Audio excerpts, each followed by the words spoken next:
الحمد لله ونحمده ونستعينه ونستغفره ونؤمن به ونتوكل عليه ونعوذ بالله من شرور أنفسنا ومن سيئات أعمالنا من يهده الله فلا مضل له ومن يضلل فلا هادي له أشهد أن لا إله إلا الله وأشهد أن محمدا عبده ورسوله أما بعد يا أيها الذين آمنوا اتقوا الله حق تقاته ولا تموتن إلا وأنتم مسلمون آل عمران يا أيها الناس اتقوا ربكم الذي خلقكم من نفس واحدة وخلق منها زوجها وبث منهما رجالا كثيرا ونساء واتقوا الله الذي تساءلون به والأرحام إن الله كان عليكم رقيبا سورة النساء.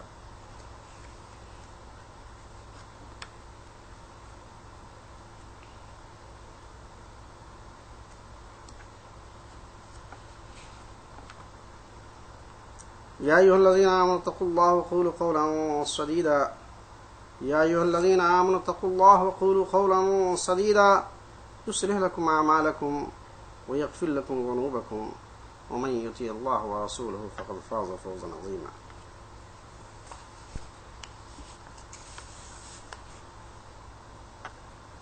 إن تجتنبوا كبائر ما تنهون عنه نكفر عنكم سيئاتكم وندخلكم مدخلا كريما.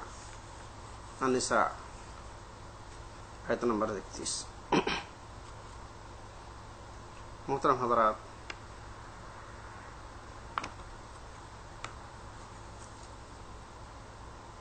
اللہ کے نزدیک کوئی آدمی بہت ہی مختصر عمل کر کے حاضر ہو، مثلا صرف فرائض نماز میں فرائض ہی صرف ادا کیا، نوافل کا موقع نہیں ملا، اور اگر اسی طرح کسی نے صرف زکوٰۃ دی جو اس کے اوپر واجب ہے، اگر واجب نہیں تو زکوٰۃ بھی نہیں دی، اگر پیسے ہے تو حج کیا، نہیں ہے تو نہیں کیا، اور رمضان کے روزے رکھ لیے، یہ ارکان اسلام. اگر یہ ارکان اسلام ہی اگر ادا کر لیتا ہے اور گناہ کبیرہ سے بچ جاتا ہے تو اللہ تبارک و تعالیٰ جنت میں داخل کر دے گا بغیر عذاب کے اللہ تعالیٰ جنت میں داخل کر دے گا. صرف سمپل کلمہ شہادت لا الہ الا اللہ محمد رسول اللہ کے اقرار کرنے کے بعد صرف ارکان اسلام کی مخصوص اعمال و عبادت کر کے وہ دنیا سے گزر جاتا ہے تو اللہ تبارک و تعالیٰ اسے جنت میں داخل فرمائے گا.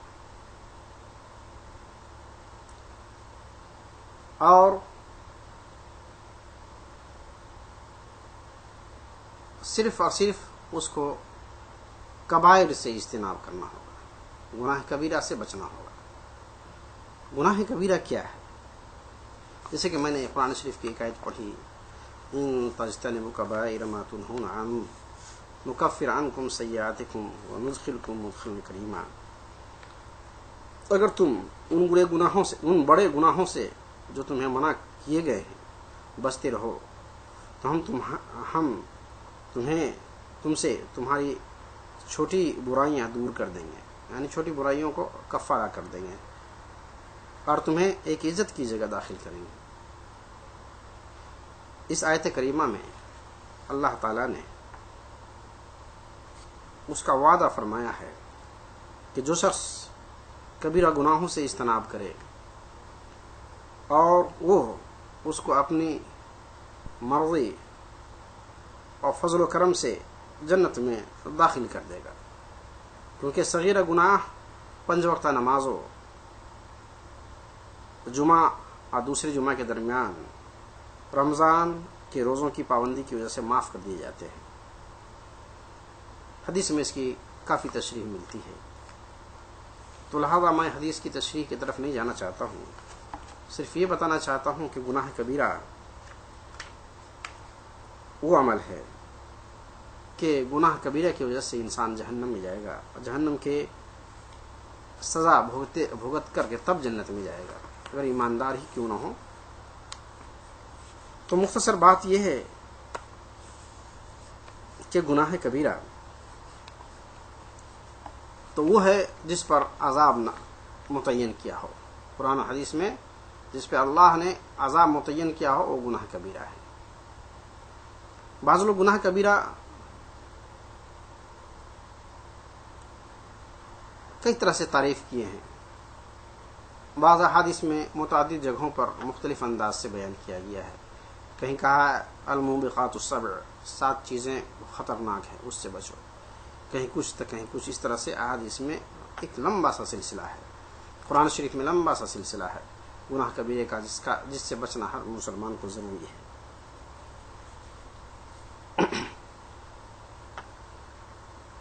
یہاں شیخ الاسلام ابن تیمیہ رحمۃ اللہ علیہ نے گناہ کبیرہ کی جو تعریف کی ہے اس کے چند الفاظ یہاں عرض کر دینا مناسب سمجھتا ہوں. گناہ کبیرہ ہر اس گناہ کو کہتے ہیں جس کے مرتکب کے لیے دنیا میں کوئی سزا مقرر کی گئی ہو یا آخرت میں کوئی وعید سنائی گئی ہو. یہ ہے گناہ کبیرہ. اس کے علاوہ بھی شیخ الاسلام ابن تیمیہ مزید فرماتے ہیں کہ اس کے مرتکب سے ایمان کی نفی کی گئی ہو یا ملعون وغیرہ جیسے الفاظ استعمال کیے گئے ہوں، اس کو بھی گناہ کبیرہ میں شامل کیا گیا ہے.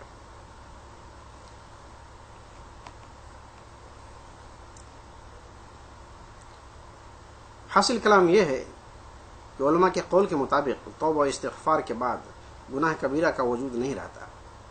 گناہ صغیرہ کو مسلسل کرنے سے وہ صغیرہ تک ہی محدود نہیں رہتا. بعض علماء نے گناہ کبیرہ کا جو اعداد شمار کیا ہے اس کی تعداد 70 یا اس سے زائد تک پہنچ گئی ہے. چنانچہ ہم اس گناہ کبیرہ کو واضح کرنے کی کوشش کر رہے ہیں جس کو مختلف ائمہ حدیث نے اور شمس الدین الذہبی نے اپنی کتاب الکبائر میں کیا ہے. ان میں سے بعض یہاں ہم نقل کرتے ہیں. چونکہ اللہ تبارک تعالیٰ نے سب سے بڑا گناہوں میں سب سے بڑا گناہ جو مقرر کیا ہے وہ شرک ہے. چونکہ شرک بغیر اللہ تعالیٰ کسی حال میں معاف نہیں کرے گا. کہ ان اللہ لا یغفر ان یشرک به ویغفر ما دون ذلک لمن یشاء. کوئی شخص شرک کر کے اللہ کے پاس جائے گا تو اللہ تعالیٰ شرک کو معاف نہیں کرے گا. شرک کے علاوہ اللہ تعالیٰ اور ساری چیزوں کو معاف کر سکتا ہے. اور اللہ کا یہ اعلان ہے کہ اللہ تبارک تعالیٰ کی ذات و صفات میں جو کوئی شرک کرے گا اللہ تبارک تعالیٰ اس کو معاف نہیں کرے گا. باقی جتنے گناہ ہوں گے اللہ تعالیٰ معاف کر دے گا یا اس کو جہنم میں جا کر کے جہنم میں اس کو کچھ دنوں کے لیے بھیج کر کے تاکہ اس کی صفائی ہو جائے. پھر اس کو اللہ تعالیٰ جنت کے لائق جب ہو جائے گا تو اس کو جنت میں داخل کر دے گا. اور مشرک جو ہوگا جو شرک چاہے اعتقاداً ہو یا ذات میں ہوں یا صفات میں ہوں یا اعمال میں ہوں عقائد میں ہوں، کوئی بھی شرک کو اللہ تبارک تعالیٰ ہرگز نہیں بخشے گا، خواہ شرک کبیر ہو یا شرک صغیر ہو. تو شرک 2 طرح کے ہیں، شرک اصغر، شرک اکبر، اور دونوں کا اللہ تبارک تعالیٰ کسی کو نہیں پسند کرتا ہے. شرک کے بعد جو سب سے بڑی چیز ہے وہ ہے قتل کرنا. اللہ تبارک تعالیٰ قاتل کو پسند نہیں کرتا ہے. چونکہ سورہ بنی اسرائیل میں اللہ تعالیٰ نے قتل کے بارے میں فرما دیا ہے کہ اگر کسی نے کسی کو قتل کر دیا تو گویا پورے ساری انسانیت کو قتل کر دیا. اور کسی نے کسی انسان کو زندہ کر دیا یعنی اس کو بے گناہ مرنے سے بچا دیا تو اس نے پوری زندگی کو پوری انسانیت کو بچایا.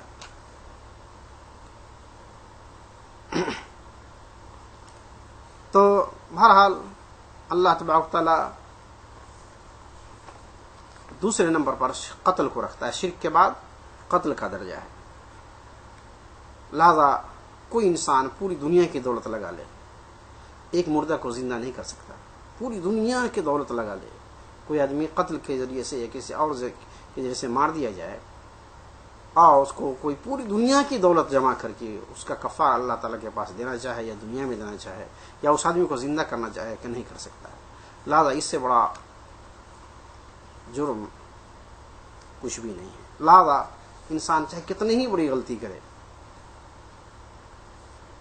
اس غلطی کی سزا ہے، اس غلطی کا قانون میں حل ہے۔ اب کوئی انسان غصے میں آ کر کسی کو قتل کر دے، انسان کے لیے جائز نہیں ہے، اس کا سزا اللہ نے جہنم رکھا ہے، دائمی جہنم، اس سے نہیں نکل سکتا ہے۔ اللہ تعالیٰ کہتا ہے قرآن شریف میں والذین لا یدعون مع اللہ الہا آخر ولا يقتلون النفس التي حرم الله الا بالحق ولا يزنون ومن يفعل ذلك يلقى أثاما يضاعف له العذاب يوم القيامة ويخلد فيه مهانا إلا من تاب وآمن وعمل صالحا۔ فرقان، سورہ فرقان آیت 68 اور سے 70 تک ہے۔ جو اللہ کے ساتھ کسی اور معبود کو نہیں پکارتے اور جس انسان کی جان کو اللہ نے حرام قرار دے دیا ہے اسے قتل نہیں کرتے مگر ہاں حق پر، اور نہ زنا کرتے ہیں، اور جو کوئی ایسا کرے گا اس کو سزا سے سابقہ پڑے گا، قیامت کے دن اس کا عذاب بڑھتا جائے گا اور اس میں ہمیشہ ذلیل ہو کر پڑا رہے گا، مگر جو توبہ کر لے اور ایمان لے آئے اور نیک عمل کام کرتا رہے۔ گویا اللہ تبارک تعالیٰ نے گناہوں سے بچ جانے کا ایک شکل بتائی، اور اگر کوئی شخص توبہ کر لیتا ہے تو اللہ تعالیٰ توبہ کو معاف کر دے گا۔ توبہ کا مطلب کیا ہے اس کو آپ کو سمجھ لینا ہے، توبہ کس کو کہتے ہیں۔ نمبر 3 میں جادو اور ٹونا کو بتایا گیا ہے۔ قرآن میں ہے وَلَكِنَّ الشَّيَاطِينَ كَفَرُوا يُعَلِّمُونَ النَّاسَ السِّحْرَ، شیطان کا کام ہے کفر کرنا اور جادو ٹونا کرنا۔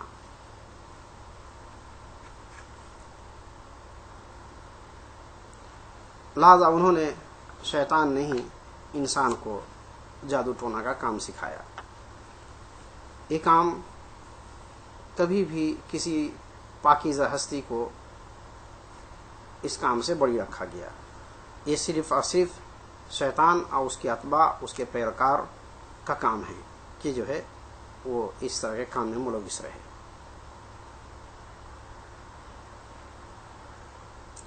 اس کے علاوہ نمبر 4 میں ہے نماز نہ پڑھنا۔ جو لوگ نماز نہیں پڑھتے ہیں کوئی خواہشات نفسانی کی اتباع کرتے ہیں، اور خواہشات نفسانی کا اتباع کرنے والا کبھی کامیاب نہیں ہوگا۔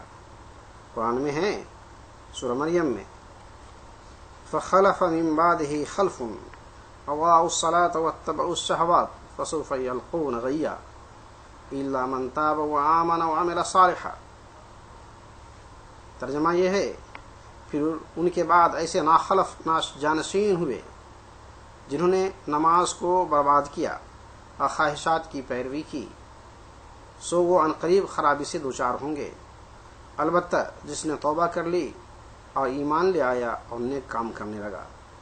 لہذا اس طرح سے پتہ چلا کہ نماز کو ضائع کرنا خواہشات کی پیروی کرنا ہے۔ خواہشات اور اللہ جل جلالہ دونوں کا ایک ساتھ چلنا مشکل ہے۔ اللہ جل جلالہ چاہتا ہے کہ ساری خواہشات سے توبہ کر لو، ساری خواہشات کو چھوڑ دو اور ولی اللہ کے صف میں شامل ہو جاؤ۔ ایک شخص ولی اللہ کا ساتھی نہیں بن سکتا جب تک کہ وہ خواہشات کا تابعدار ہے، اور خواہشات کی تابعداری سے ہی نماز چھوٹتی ہے۔ نمبر 5 میں ہے زکوٰۃ نہ دینا، یہ بھی گناہ کبیروں میں سے ہے۔ اللہ تعالیٰ فرماتا ہے وَلَا يَحْسَبَنَّ الَّذِينَ يَبْخَلُونَ بِمَا آتَاهُمُ اللَّهُ مِنْ فَضْلِهِ وَهُوَ خَيْرٌ لَهُمْ بَلْ هُوَ شَرٌّ لَهُمْ سَيُطَوَّقُونَ مَا بَخِلُوا بِهِ يَوْمَ الْقِيَامَةِ۔ آل عمران میں آیت نمبر 180 میں ہے کہ اللہ تبارک تعالیٰ کہتا ہے اور جو لوگ اس میں بخل کرتے ہیں جو کچھ اللہ نے انہیں اپنے فضل سے دے رکھا ہے وہ ہرگز نہ سمجھیں کہ یہ ان کے حق میں جو کچھ ہے اچھا ہے، نہیں بلکہ ان کے حق میں بہت برا ہے۔ ان قریب انہیں قیامت کے دن طوق پہنایا جائے گا اس مال کا جس میں انہوں نے بخل کیا ہے۔ دیکھا، بخالت بھی گناہ کبیرہ میں سے ہے، لہذا اللہ تبارک تعالیٰ بخیلوں کو انہی کے مال کا طوق بنا کر کے اس کے جسم کو دایا جائے گا۔ کبھی اس کے مال سانپ بنا کر اس کے اوپر ڈنک مارتا ہوا عذاب دے گا۔ اس طرح سے اللہ تعالیٰ بہت سے نظام بنا رکھا ہے جس سے انسان کو بہت زیادہ تکلیف ہوگی۔ اس طرح بلا عذر شرعی روزہ نہ رکھنا یہ بھی گناہ کبیرہ میں سے ہے۔ جس کو رمضان کا موقع ملے اور اپنی بخشش نہ کرا سکا ہو تو اس سے بد نصیب کون زیادہ ہو سکتا ہے۔ آپ کو معلوم ہے ارکان خمسہ کی جو حدیث ہے اس کے معنی ہیں شہادت ان لا الہ الا اللہ و اشہد ان محمد رسول اللہ، اقام الصلاۃ و ایتاء الزکاۃ والحج ان استطاع الیہ سبیلا وصوم رمضان، ان میں سے یہ بھی ہے رمضان کا روزہ رکھنا۔ اور اسی میں سے یہ بھی ہے کہ حج استطاعت ہو اور حج کر لے، تو 7ویں نمبر پر رکھا ہے کہ استطاعت کے باوجود حج نہ کرنا۔ اس کی دلیل تو وہی بخاری شریف کی جو آیت میں نے ابھی جو حدیث میں نے پڑھی ہے وہی ہے، اس میں جو ہے استطاعت کی وجہ سے حج نہ کرے تو اس نے بھی گناہ کبیرہ کا ارتکاب کیا۔ نمبر 8 میں ہے والدین کی نافرمانی کرنا گناہ کبیرہ میں سے ہے۔ جو شخص والدین کی نافرمانی کرتے کرتے مر جائے تو اس کو بھی اللہ تعالیٰ جہنم میں ڈال دے گا اور اس کے ساتھ بھی جہنمی جیسا سلوک کرے گا، اس کو اللہ کی رحمت نہیں ملے گی نہ دنیا میں نہ آخرت میں۔ قرآن شریف میں بہت سی آیتیں ہیں جس کے بارے میں والدین کی اہمیت کے بارے میں بتایا، یہاں پر ایک بتاتا ہوں۔ اما یبلغن عندک الکبر احدہما او کلاہما فلا تقل لہما اف ولا تنہرہما وقل لہما قولا کریما واخفض لہما جناح الذل من الرحمہ وقل رب ارحمہما کما ربیانی صغیرا۔ یہ سورہ اسراء کی یعنی سورہ سبحان اللہ کی جو ہے آیت ہے 23-24۔ ترجمہ ہے اگر وہ تیرے سامنے بڑھاپے کو پہنچ جائیں، ان دونوں میں سے ایک یا دونوں یعنی ماں باپ، تو ان سے اف بھی نہ کہنا اور نہ ان کو جھڑکنا، اور نہ ان سے ادب کے ساتھ بات چیت کرنا، اور ان کے سامنے محبت سے انکساری کے ساتھ جھکتے رہنا اور کہتے رہنا کہ اے میرے پروردگار ان پر رحم فرما جیسا کہ انہوں نے مجھے بچپن میں پالا۔ اس کے علاوہ نبی کریم صلی اللہ علیہ وسلم نے ارشاد فرمایا ہے کہ تم لوگ گناہ کبیرہ میں سب سے بڑے گناہ کو نہ بتا دوں؟ صحابہ نے عرض کیا ضرور اے اللہ کے رسول۔ آپ صلی اللہ علیہ وسلم فرمایا اللہ کے ساتھ شرک کرنا، والدین کی نافرمانی کرنا اور جھوٹی گواہی دینا۔ یہ بخاری میں لکھا ہوا ہے۔ نمبر 9 پہ لکھا ہوا ہے اہل و اقارب سے قطع تعلقی کرنا، اس کو قطع صلہ رحم کہتے ہیں۔ یہ بھی گناہ کبیرہ میں اللہ نے اس کو شامل کیا ہے۔ قرآن شریف میں ہے فَهَلْ عَصَيْتُمْ إِن تَوَلَّيْتُمْ أَن تُفْسِدُوا فِي الْأَرْضِ وَتُقَطِّعُوا أَرْحَامَكُمْ أُولَٰئِكَ الَّذِينَ لَعَنَهُمُ اللَّهُ فَأَصَمَّهُمْ وَأَعْمَىٰ أَبْصَارَهُمْ۔ سورہ محمد میں ہے آیت نمبر 22 اور 23 میں۔ کیا تم لوگوں سے اس کے سوا کچھ اور توقع کی جا سکتی ہے کہ اگر تم الٹے منہ پھر گئے تو زمین میں فساد برپا کرو گے اور آپس میں قطع رحمی کر لو گے؟ یہی لوگ تو ہیں جن پر اللہ نے لعنت کی ہے، سو انہیں بہرا اور ان کی آنکھوں کو اندھا کر دیتا ہے۔ دیکھا اس میں کتنی سخت بات اللہ نے فرمایا، اگر تم اللہ کے احکام سے نافرمانی کر لو گے، اہل تعلقات سے تعلقات توڑ لو گے، رشتہ داروں کے اس کے حقوق نہیں ادا کرو گے تو دنیا میں سرزمین میں فساد پھیل جائے گا اور اللہ تعالیٰ اس پر لعنت کرے گا، اس کو دنیا اور آخرت میں اندھا بہرا اور گونگا کر دے گا۔ اللہ تعالیٰ ہم سارے لوگوں کو بچائے۔ نبی کریم صلی اللہ علیہ وسلم کا ارشاد ہے جنت میں رشتوں کو ختم کرنے والا شخص نہیں جائے گا، یہ بخاری میں لکھا ہوا ہے، اس کے علاوہ بھی اور احادیث میں لکھا ہوا ہے، لیکن اتنا یہاں پر اکتفا کرنا کافی ہے۔ لہذا ہمارے لیے ضروری ہے کہ صلہ رحمی کریں، باہمی محبت، مودت، زیارت، ملاقات، نصرت و مدد کے ذریعے سے اسے فروغ دو اور قدر ایزار ثانی پر تحمل و صبر کر لو، یہی حقیقی معنوں میں صلہ رحمی ہے۔ اللہ تعالیٰ ان سب کو ان تعلیمات پر عمل کرنے کی توفیق عطا فرمائے۔ اللہ تعالیٰ ہم سارے لوگوں کو اپنے فضل و کرم سے اپنے بتائے ہوئے نقوش اور خطوط پر چلنے کی توفیق عطا فرمائے۔ نمبر 10 میں ہے زنا کاری۔ سب کو معلوم ہے، دنیا کے ہر مذہب میں معلوم ہے کہ زنا بری چیز ہے، اور آج میڈیکل تو پتہ چل گیا کہ اس سے کون کون سی بیماریاں ہوتی ہے۔ لہذا زنا اچھی چیز نہیں ہے، سب سے بری چیز جو انسان کی فطرت میں آتی ہے وہ زنا ہے۔ قرآن شریف کہتا ہے وَلَا تَقْرَبُوا الزِّنَا إِنَّهُ كَانَ فَاحِشَةً وَسَاءَ سَبِيلًا، سورہ اسراء کی آیت نمبر 32 میں ہے۔ زنا کے قریب بھی مت جاؤ، چنانچہ بڑی بے حیائی اور بری راہ ہے، یہ بہت سب سے گندی چیز ہے، اس سے پرہیز کرو۔ اور یہاں جو الفاظ اللہ نے استعمال کیا وَلَا تَقْرَبُوا الزِّنَا، زنا کے قریب ہی مت جاؤ۔ زنا کرنا دور کی بات ہے، زنا کے اسباب کیا ہیں؟ جیسے ایک عورت سے اکیلے میں ملنا، کسی عورت کا کسی مرد سے اکیلے میں ملنا، اس کو خلوت بولتے ہیں۔ خلوت حرام ہے، جہاں زنا کرنا حرام ہے، زنا کے اسباب بھی حرام ہیں، اور اس میں سے خلوت، کسی غیر محرم عورت و مرد کا آپس میں اجتماع ہونا، یہ حرام ہے، اور یہی زنا کا سبب ہے۔ آج اسلام کے علاوہ سارے مذہب زنا کی طرف لوگوں کو بلاتے ہیں، سارے دستور زنا کی طرف بلاتا ہے، اور انسان جو بھی کرے گا اس کا تو حساب اس کو دینا ہے، چاہے جان بوجھ کے کرے یا انجانے میں کرے، یا بغاوت کی وجہ سے کرے، یا جیسے بھی کرے۔ زانی کو تو اس کو بہرحال گناہوں کبیروں میں سے سب سے بڑا گناہ ہے، بہت بڑا گناہ ہے یہ۔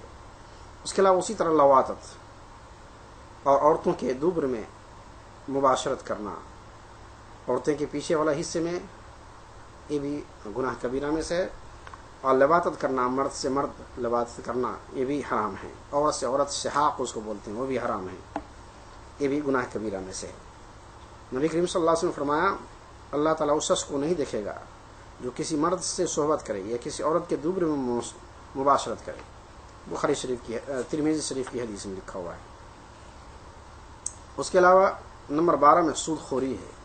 سود کے بارے میں قرآن شریف میں کتنی سخت الفاظ میں آیا کہ اللہ اس کے رسول کے ساتھ جنگ کرنا ہے، کہ جو لوگ سود کھاتے ہیں وہ اللہ اور اس کے رسول کے ساتھ اعلان جنگ کرتے ہیں، اور جس کا اللہ اور اس کے رسول سے جنگ ہو تو اس کا کیا انجام ہوگا۔ تو سود اتنی بری چیز ہے۔ سود کے بارے میں اسی قرآن شریف کے سورہ بقرہ میں آیت نمبر 275 میں لکھا ہے الذین یأکلون الربا لا يقومون الا كما يقوم الذی يتخبطه الشیطان من المس، جو لوگ سود کھاتے ہیں وہ لوگ کھڑے نہ ہو سکیں گے مگر اس شخص کے کھڑے ہونے کی طرح جسے شیطان نے چھو کر خبتی بنا دیا ہو۔ اس کے علاوہ نبی کریم صلی اللہ علیہ وسلم کا ارشاد ہے سود خور کے 73 درجے ہیں، ان میں سے سب سے خفیف اور ہلکا درجہ یہ ہے کہ کوئی شخص اپنی ماں کے ساتھ زنا کرے، اور سب سے بڑا سود مسلمان بھائی کی عزت ہے، اور سب سے بڑا سود مسلمان بھائی کی عزت ہے۔ کسی عزت کے ساتھ کسی کا کھلواڑ کرنا یہ بھی بہت گندی چیز ہے۔ نمبر 13 میں ہے اللہ اس کے رسول کی طرف جھوٹی بات منسوب کرنا، جو بات رسول اللہ صلی اللہ علیہ وسلم ثابت نہیں وہ بات ثابت کرنے کی کوشش کرنا۔ اسی طرح جو بات اللہ جل جلالہ سے ثابت نہیں ہے وہ بات کہنا، اور یہ کب کہے گا جب آدمی کو نہ قرآن کا علم ہو نہ حدیث کا علم ہو، تو تبھی یہ آدمی لا علمی میں وہ بات کہہ دے جس کا آج کل ہوٹلوں میں بہت زیادہ چرچا ہوتا ہے، ان پڑھ اور جاہلوں میں بہت زیادہ ہوتا ہے، بڑی بڑی ڈینگے اور بڑے بڑے جو ہے لفاظی کر کے بڑی بڑی حدیث وہ لوگ پیش کرتے ہیں، خود بھی گمراہ ہوتے ہیں اور دوسروں کو گمراہ کرتے ہیں. یہ لوگ حدیث جھوٹی باتیں گڑھ کر دوسروں تک پہنچاتے ہیں. یہ لوگ بھی گناہ کبیرہ کا ارتکاب کرتے ہیں. قرآن میں ہے وَيَوْمَ الْقِيَامَةِ تَرَى الَّذِينَ كَذَبُوا عَلَى اللَّهِ وُجُوهُهُمْ مُسْوَدَّةٌ، قیامت کے دن ان لوگوں کے چہرے سیاہ دیکھیں گے جنہوں نے اللہ پر جھوٹ بولا تھا. اس کے علاوہ نبی کریم صلی اللہ علیہ وسلم کا ارشاد ہے جو شخص میری طرف جان بوجھ کر کوئی جھوٹی بات منسوب کرے تو اس کا جہنم اپنا ٹھکانہ سمجھ لینا چاہیے. حضرت حسن بصری رحمۃ اللہ علیہ فرماتے ہیں اگر اللہ تعالیٰ رسول اللہ صلی اللہ علیہ وسلم کی طرف ایسی جھوٹی بات منسوب کی جائے جس سے حرام حلال ہو جائے اور حلال حرام ہو جائے تو یہ بلا شبہ کفر محض ہے، یہ کفر کے درجہ تک پہنچ جاتا ہے. نمبر 14 میں یتیم کا مال کھانا یا کسی اور کا مال کھانا جو ناحق مال کھایا تو وہ حرام ہے، حرام ہے. اور پلس اس کو ابھی وہ تو حرام کے درجے میں ہے لیکن ابھی ہم نے اس درجے ابھی اس کو گناہ کبیرہ کے صف میں شامل کرنے کی کوشش کی لیکن وہ اصلا حرام ہے. اللہ تعالیٰ فرماتا ہے ان الذين ياكلون اموال اليتامى ظلما انما ياكلون في بطونهم نارا وسيصلون سعيرا. سورہ النساء کی آیت نمبر 10 میں ہے بے شک جو لوگ یتیموں کا مال ناحق کھاتے ہیں وہ بس اپنے پیٹ میں آگ ہی بھرتے ہیں، ان قریب وہ دہکتی ہوئی آگ میں جھونکے جائیں گے. ظاہر سی بات ہے دوسرے کا مال بہت خطرناک چیز ہے. اپنے مال کا حساب دینا بھی بڑی مشکل ہے لیکن دوسرے کے مال جو غصب کیا ہوا ہو، ہڑپ لیا ہوا ہو، بے ایمانی کیا ہوا ہو اس کو تو گیا ہو کام سے. حدیث میں ہے کہ جس نے ایک بالش زمین کسی کا قبضہ کر لیا ناحق تو قیامت کے دن 7 تہ زمین اس کے سر پر اللہ تعالیٰ ڈالے گا، کہے گا یہ تمہاری زمین جس کے لیے تم نے دوسروں کا قبضہ کیے تھے اس بوجھ کو اٹھاؤ. اللہم احفظنا. اللہ تعالیٰ اس میں بہت سے لوگ شکار ہیں، خاص شہر میں ہوں یا دیہات میں ہوں، بہت سے لوگ شکار ہیں دوسرے کا زمین قبضہ کر لینا. حتیٰ کہ لوگ اسلام میں بہت سے لوگ مسجد مدرسہ کے نام پر بھی دوسرے کی زمین قبضہ کر لیتے ہیں اور اس شخص کا قبضہ آسانی سے کر لیتا ہے جس کے پاس زمین جائیداد تو ہوتا ہے مگر ہتھیار اور اسلحہ اس کے پاس نہیں ہوتا ہے. اور گاؤں کا کرمنل لوگ مسجد مدرسے کے نام پر جو ہے اپنے کرمنل لوگوں کو جمع کر کے اس کے جو ہے روڈ سے سٹے ہوئے زمین اور وہ سارا قبضہ کر لیتا ہے. پہلے کہتا ہے کہ روڈ قبضہ کرتے ہیں اور روڈ قبضہ کر کے اس کے سارا علاقہ قبضہ کر لیتا ہے، یا تو اگر علاقہ اس کا قبضہ نہیں کیا تو کم سے روز قبضہ کر کے اب جو وہ نہ جا سکتا ہے نہ باہر آ سکتا ہے. اس طرح سے جو ہے وہ لوگ کرتے ہیں. لوگوں کو خواب دکھاتے ہیں کہ مدرسے کے لیے بناتے ہیں، مسجد کے لیے بنائیں گے، اور مقصد کیا ہوتا ہے کسی کو گھیرنا مقصد ہوتا ہے کہ اس سے اس کو جو ہے گھیر کر کے اس کا انتقام لینا ہے یا کسی اور کام کرنا ہے، یا اس طرح سے ایک ووٹنگ سسٹم اس کو حاصل مل جائے گا، ایک گروپ بن جائے گا اور اس کو جو ہے الیکشن میں اس کو کامیابی کے مواقع ملیں گے. اس طرح سے لوگ کرتے ہیں دیہاتوں میں. عموماً دیہاتوں میں ہوتا ہے، شہر میں تو پڑھے لکھے زیادہ ہوتے ہیں تو وہ لوگ احتیاط کرتے ہیں، وہاں آسانی سے قبضہ بھی نہیں کر سکتا ہے لیکن دیہاتوں میں بہت آسانی سے ہوتا ہے. اور 15 نمبر پہ میدان جہاد سے بھاگ جانا، یہ بھی گناہ کبیرہ میں سے ہے. یہ حرام ہے مطلقاً اور یہاں گناہ کبیرہ میں شامل کیا ہے اور اللہ کے نظر میں، اسلام کے نظر میں سب سے بدترین چیز ہے. قرآن شریف میں ہے مَن يُوَلِّهِمْ يَوْمَئِذٍ دُبُرَهُ إِلَّا مُتَحَرِّفًا لِقِتَالٍ او متحيزا الى فئة فقد باء بغضب من الله ومأواه جهنم وبئس المصير. سورہ انفال میں ہے، آیت نمبر 16 میں. اور جو کوئی ان سے اپنی پشت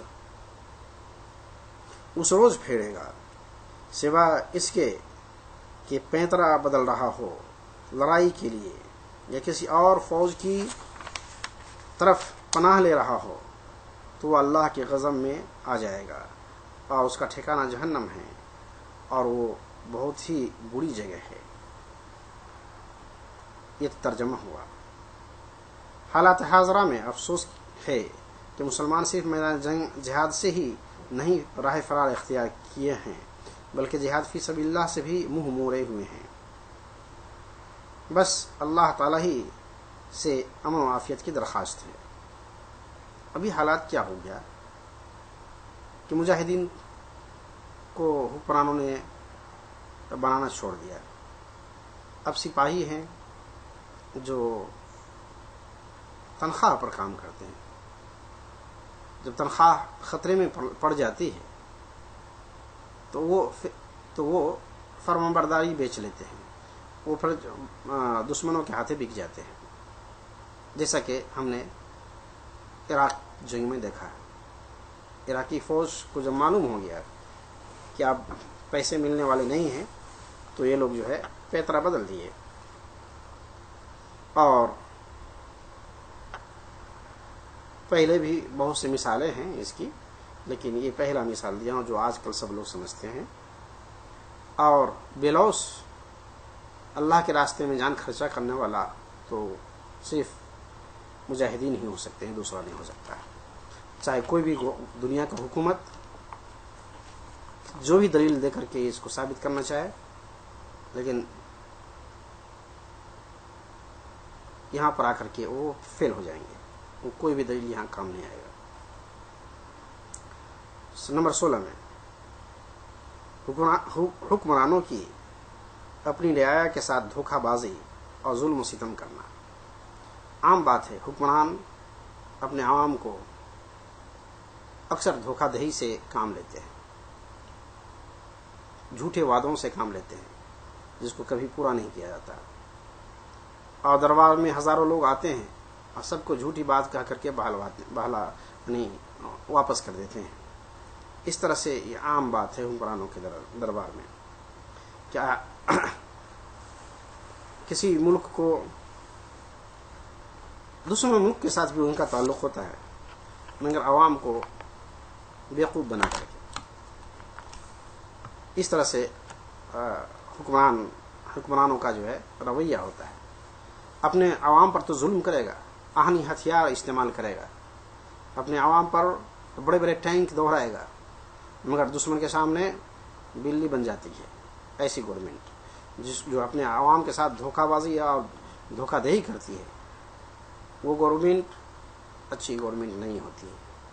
اور ایسے لوگ کبھی نہ ملک کو فائدہ پہنچا سکتا ہے، نہ اپنے امپلائی کو فائدہ پہنچا سکتا ہے، نہ اپنے پالیسی پر چل سکتا ہے. یہ لوگ اچھے لوگ نہیں ہیں. اس کے بارے میں اللہ تعالیٰ کیا کہتا ہے؟ انما السبيل على الذين يظلمون الناس ويبغون في الارض بغير الحق اولئك لهم عذاب عليم. سورہ کی آیت نمبر 42 میں لکھا ہوا ہے. الزام تو ان لوگوں پر ہے جو لوگوں پر ظلم کرتے اور وہ زمین میں ناحق سرکشی کرتے پھرتے ہیں، ایسوں کے لیے دردناک عذاب ہے. نبی کریم صلی اللہ علیہ وسلم نے ارشاد فرمایا، جو شخص ہمیں دھوکہ دے وہ ہم میں سے نہیں ہے. اس کو ابن ماجہ نے روایت کی. اس کے علاوہ اوز بھی رسول اللہ صلی اللہ علیہ وسلم فرمایا، ظلم قیامت کے دن تاریکیوں کی شکل میں ہوگا. بخاری و مسلم میں ہے. اور بھی حدیث میں رسول اللہ صلی اللہ علیہ وسلم فرمایا، جو حکمراں اپنی رعایا کے ساتھ دھوکہ بازی کا معاملہ کرے وہ جہنمی ہے. ابن عساکر میں روایت کیا ہے. اس کے علاوہ اور بھی روایت ہے، جو سب مسلمانوں کے امور کا ذمہ دار ہوں اور وہ ان کی دوستی اور ضروریات اور فقر فاقہ سے بے نیاز ہو گیا ہو تو اللہ تعالیٰ قیامت کے دن اس حاکم کی دوستی اور حاجتوں اور فقر فاقہ سے بے نیاز ہو جائے گا. ابن ماجہ وغیرہ میں ہے، ابو داؤد میں.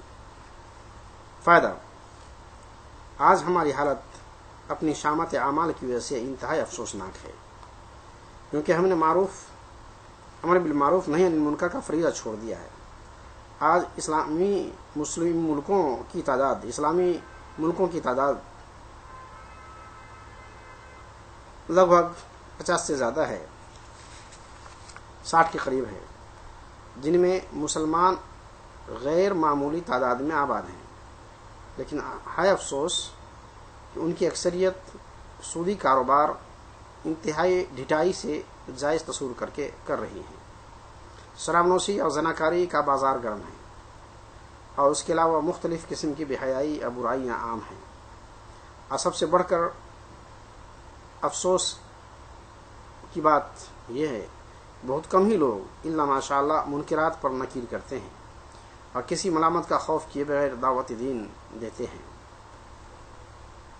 نبی کریم صلی اللہ علیہ وسلم کا ارشاد ہے، جب لوگ منکرات دیکھ کر اس پر روک ٹوک نہ کریں تو اللہ تعالیٰ جلد ہی ان پر ایسا عذاب مسلط کر دے گا جو سبھی کو اپنے لپیٹ میں لے لے گا۔ اللہم احفظنا۔ اسے امام احمد نے روایت کیا ہے۔ 17 نمبر میں فخر، تکبر اور خود پسندی ہے۔ اس کو بھی اللہ تبارک و تعالیٰ، کوئی آدمی فخر کرتا ہے، کوئی تکبر کرتا ہے، گھمنڈی کر دکھاتا ہے، کوئی خود پسندی کرتا ہے، اس کو بھی گناہ کبیرہ اور حرام چیزوں میں شریک کیا ہے۔ تکبر تو صرف سزاوار ہے اللہ تعالیٰ کے لیے، باقی کسی کے لیے نہیں۔